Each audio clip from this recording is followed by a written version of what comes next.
Halo anak-anak dan remaja misioner yang dikasihi Tuhan. Berjumpa lagi dengan Kakak Nancy dalam Doremi, doa dan renungan misioner sekami Paroki Santo Petrus dan Paulus Argapura, Keuskupan Jayapura. Hari ini Rabu 30 November 2022 dalam Pekan Advent yang pertama. Apa kabar kalian hari ini? Kakak berharap semuanya dalam keadaan sehat dan selalu bersuka cita ya. Nah adik-adik, hari ini kita akan mendengarkan bacaan mengenai Yesus memanggil murid-murid yang pertama. Diambil dari Injil Matius bab 4 ayat 18 sampai dengan 22. Mari kita menandai diri kita dengan tanda kemenangan Kristus. Dalam nama Bapa dan Putra dan Roh Kudus. Amin. Marilah kita berdoa. Ya Tuhan Allah, Engkau menganugerahkan para kudus bagi gerejamu. Hidup dan pengorbanan mereka menjadi api yang siap membakar hati orang yang terbuka akan kuasa-Mu. Juga diri kami. Semoga kami mau selalu terbuka dan peka terhadap sabda-Mu, karena iman kami bertumbuh dari pendengaran akan sabda-Mu. Amin. Inilah Injil suci menurut Matius. Pada suatu hari, ketika Yesus sedang berjalan menyusur danau Galilea, Ia melihat dua orang bersaudara, yaitu Simon yang disebut Petrus dan Andreas saudaranya. Mereka sedang menebarkan jala di danau, sebab mereka itu penjala ikan. Yesus berkata kepada mereka, "Mari, ikutlah aku, dan kamu akan kujadikan penjala manusia." Mereka pun segera meninggalkan jalanya, lalu mengikuti Yesus. Setelah Yesus pergi dari sana, dilihatnya pula dua orang bersaudara, yaitu Yakobus anak Zebedeus dan Yohanes saudaranya, bersama ayah mereka Zebedeus, sedang membereskan jala di dalam perahu. Yesus memanggil mereka, dan mereka segera meninggalkan perahu serta ayahnya, lalu mengikuti Dia. Demikianlah sabda Tuhan. Adik-adik dan remaja yang terkasih, pada tanggal 30 November dalam penanggalan Gereja Katolik dirayakan sebagai Pesta Santo Andreas. Andreas salah seorang dari ke-12 Rasul Yesus. Saudara Simon Petrus ini adalah nelayan kelahiran Betsaida, sebuah kota di tepi danau Genesaret. Ayahnya Yohanes juga adalah seorang nelayan di Kapernaum, sebuah kota yang letaknya 4 km sebelah barat muara Yordan pada danau Genesaret. Andreaslah yang membawa Simon saudaranya kepada Yesus, bersama Yakobus dan Yohanes. Andreas dan Simon adalah murid-murid Yesus yang pertama. Ketika beberapa orang Yunani mau bertemu dengan Yesus, Andreaslah yang membawa mereka kepada Yesus dan menyampaikan maksud mereka itu kepadanya. Karena keutamaannya ini, maka Santo Andreas dijuluki pengantar kepada Kristus. Nah, adik-adik dan remaja yang terkasih, kita sudah mendengarkan tadi bacaan dari Injil Matius mengenai Yesus yang memanggil murid-murid yang pertama. Siapakah keempat dari murid Yesus yang pertama? Ya, benar. Mereka adalah Andreas, Petrus, Yakobus, dan Yohanes. Nah, ketika mereka sedang bekerja menangkap ikan di Danau Galilea, berkata kepada mereka, "Mari, ikutlah aku, dan kamu akan kujadikan penjala manusia." Saat itu, reaksi dua bersaudara, yaitu Petrus dan Andreas, sangat mengherankan. Tanpa banyak cakap, panggilan Yesus langsung mereka penuhi. Pekerjaan mereka sebagai nelayan mereka tinggalkan. Lalu mereka pun mengikuti Yesus untuk menjadi penjala manusia. Loh, apanya yang mengherankan? Adik-adik, dalam versi Injil Matius yang telah kita dengarkan tadi, Yesus saat itu belum melakukan apa-apa. Yesus baru saja mulai berkarya, belum terkenal, juga belum punya nama besar. Pemanggilan murid-murid pertama boleh dikatakan merupakan langkah awal yang dilakukan Yesus sebelum dia mulai berkeliling ke berbagai tempat untuk mewartakan kerajaan Allah.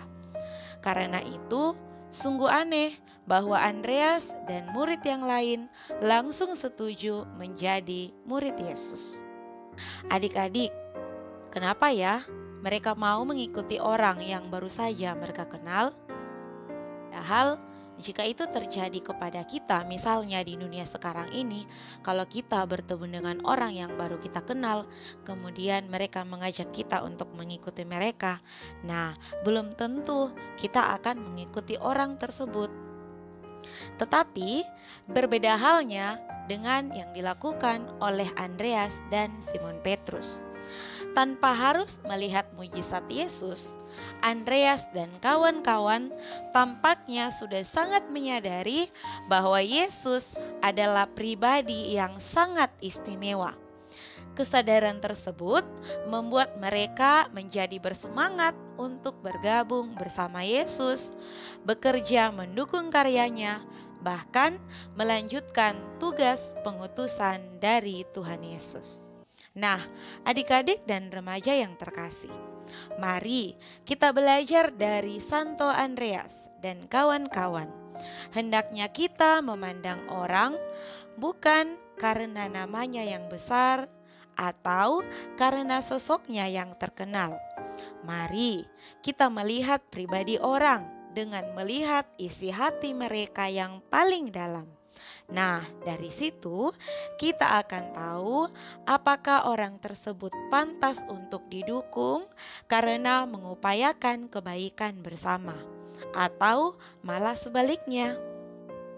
Nah, adik-adik, kakak akan menceritakan sedikit tentang Santo Andreas yang kakak kutip dari Ensiklopedia Orang Kudus. Andreas memainkan suatu peran yang penting di dalam peristiwa-peristiwa kehidupan Yesus. Ia hadir pada saat Yesus mengadakan mujizat perbanyakan roti kepada 5.000 orang. Bahkan justru dialah yang memberitahukan kepada Yesus perihal anak lelaki kecil yang membawa 5 ketul roti dan 2 ekor ikan. Ia juga ada di antara 4 orang rasul yang mempertanyakan kepada Yesus perihal tibanya hari kiamat. Setelah Yesus naik ke surga, Andreas ada di antara rasul-rasul lainnya di ruang atas untuk menantikan turunnya Roh Kudus yang dijanjikan Yesus.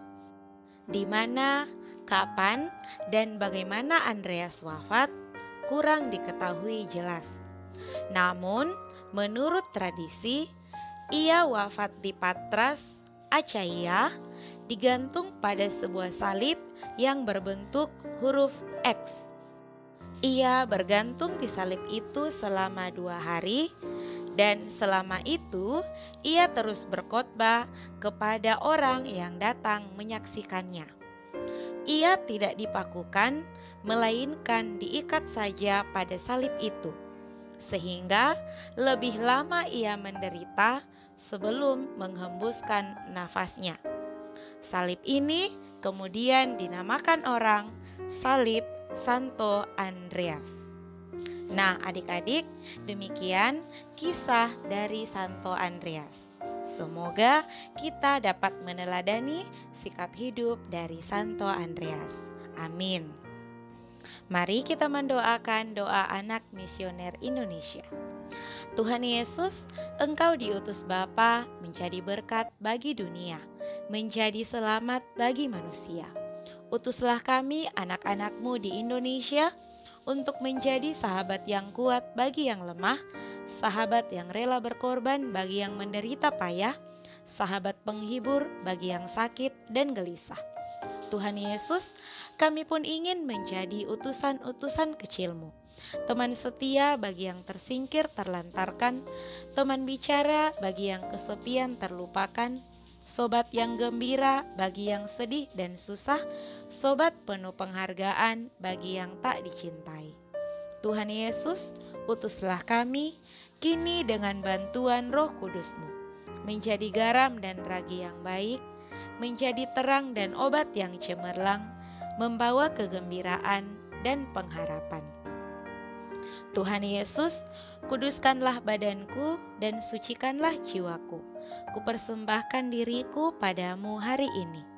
Berkatilah semua anak dimanapun juga, berkatilah semua orang yang kami jumpai, siapapun juga. Amin. Bapa kami yang ada di surga, dimuliakanlah namamu, datanglah kerajaan-Mu, jadilah kehendak-Mu di atas bumi seperti di dalam surga. Berilah kami rezeki pada hari ini, dan ampunilah kesalahan kami, seperti kami pun mengampuni yang bersalah kepada kami. Dan janganlah masukkan kami ke dalam pencobaan, tetapi bebaskanlah kami daripada yang jahat. Amin. Salam Maria, penuh rahmat, Tuhan sertamu, terpujilah engkau di antara wanita, dan terpujilah buah tubuhmu Yesus. Santa Maria, Bunda Allah, doakanlah kami yang berdosa ini, sekarang dan waktu kami mati. Amin.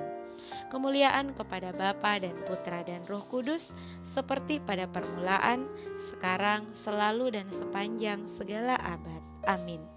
Di dalam nama Bapa dan Putra dan Roh Kudus. Amin. Adik-adik dan remaja yang terkasih, sampai di sini perjumpaan kita hari ini. Tuhan Yesus memberkati.